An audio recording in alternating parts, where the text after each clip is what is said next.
Hi, welcome to Sunday Storytime. I'm Miss Paris and I'll be sharing Henry and the Buccaneer Bunnies, written by Carolyn Criminy and illustrated by John Manders.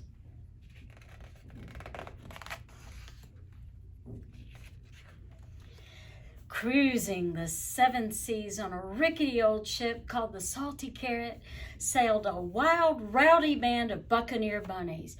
They were bad bunnies, all right. When pirates on the other ship saw their long, floppy ears and their fluffy white tails, they shook with fear. The captain of the Salty Carrot was Barnacle Blackear, the baddest bunny brute of all time.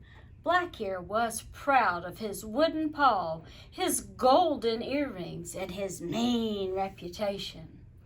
What Blackear was not proud of was his son, Henry. Instead of performing his proper pirating duties, Henry was more interested in reading the books that the Buccaneers stole from the other ships. "Shout, shiver me timbers!" Blackear ordered. "I'd rather finish this chapter," said Henry. "Make the prisoner walk the plank." "Can't I just read about it?" asked Henry. "Find yourself a parrot for your shoulder." "First, I need to read up on proper parrot care." "Buccaneer bunnies don't need books," said Blackear. "Toss them overboard," he yelled to the other bunnies. "No, wait!" cried Henry. "Just let me finish them first." "Oh, blast!" cried Blackear. "Swab the deck till you come to your senses."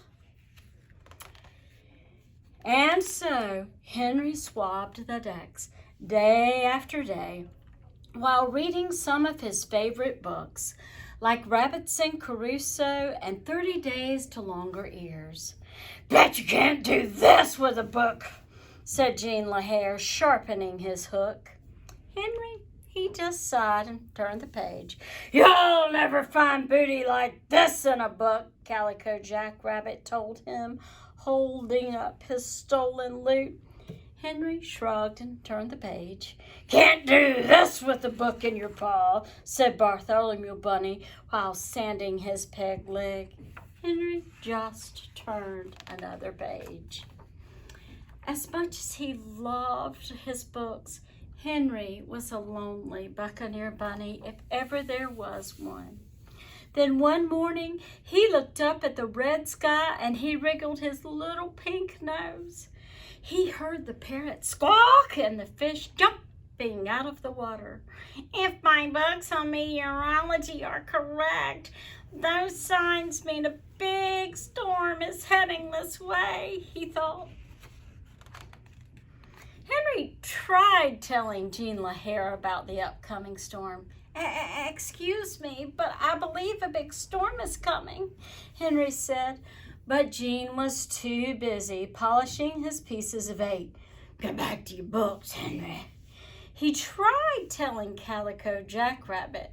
"I'm pretty sure a storm is on its way," Henry said. But Calico Jack Rabbit was too busy admiring his tattoo cap of a cabbage. "Don't bother me now, Henry."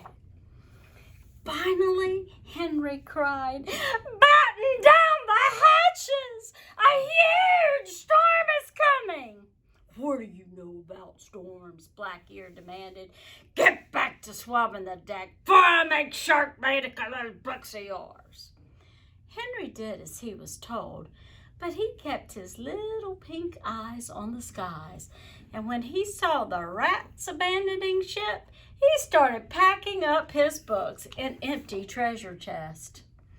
The storm started small, a few low grumbles of thunder, a flash of lightning, then suddenly a crashing, bashing, thrashing hurricane of a thunderstorm broke loose. It shook the ship, suffering sea dogs. It mangled the mast, great blinding bilges. It slashed the sails, it damaged the deck, and it ripped up the rickety old Salty Carrot. All that was left was floating on the choppy waters were a bunch of soggy bunnies. and the treasure chest filled with books. When the storm finally calmed down, Blackear, Henry, and the rest of the Buccaneer bunnies paddled to the nearest island. "We're ruined," wailed Blackear. "No ship, no pieces of eight, no gems." And he sat in the sand and he blubbered like a lily-livered landlubber. But Henry got to work. The first thing he did was build a 2-story hut out of palm fronds and coconuts. "How'd you learn to do that?" asked Blackear. "I read it in 101 Things to Do with Palm Fronds and Coconuts," replied Henry. Next, he built a fire and cooked up a tasty seaweed stew. "Blimey," said the hungry bunnies. "Where'd you learn to do that?" "I found the recipe in Quick and Easy Meals for Marooned Pirates," said Henry. Then he made them all fetching garments from the bits and pieces he'd salvaged from the shipwreck. "We look like gentle bunnies, we do. What swank swashbucklers we are! Arr, that's all from them landlubbing books," said Blackear, shaking his head. Henry taught Blackear and the Buccaneer bunnies all kinds of useful things, like how to plant carrots and make the best sand castles, and to build boats out of palm fronds, which soon they built a new ship. They sailed to the library at the nearby Easter Islands every summer.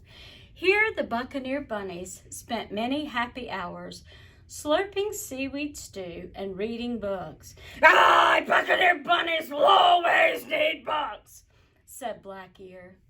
Henry just smiled and turned the page.